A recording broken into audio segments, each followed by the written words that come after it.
সেই শহীদের রক্তের মূল্য দেওয়ার জন্য সাতক্ষীরার 4টি আসনে দাঁড়িপাল্লাকে বিজয়ী করতে হবে।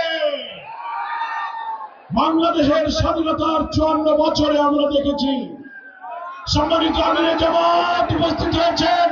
নারায়ে তাকবীর, নারায়ে তাকবীর। আমিরে জামাতের আগমন,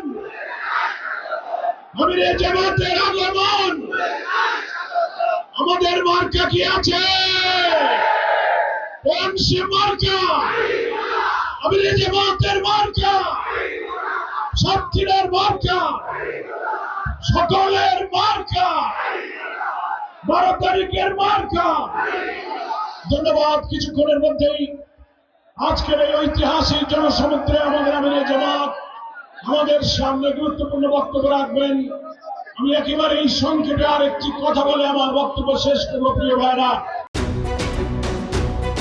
1.5 যুগ ধরে ভালোবাসার নিড়ে এসিআই পিওর সল্ট। আপনারা সবাই মেহরবানি করে বসুন।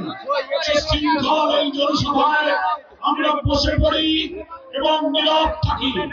সংগ্রামী সাতক্ষীরাবাসী, স্বাধীনতার 54 বছরে যে 3টি প্রধান রাজনৈতিক দল দেশ শাসন করেছেন, প্রত্যেকটি দল প্রত্যেকটি শাসনের সময়ে দেশকে দুর্নীতি, চাঁদাবাজি, ভিন্ন মতের উপরে দমন পীড়ন, ন্যায় বিচার এবং দলীয়করণের মধ্য দিয়ে আমাদের দেশ, জাতি, সভ্যতাকে তারা তছনছ করে দিয়েছে।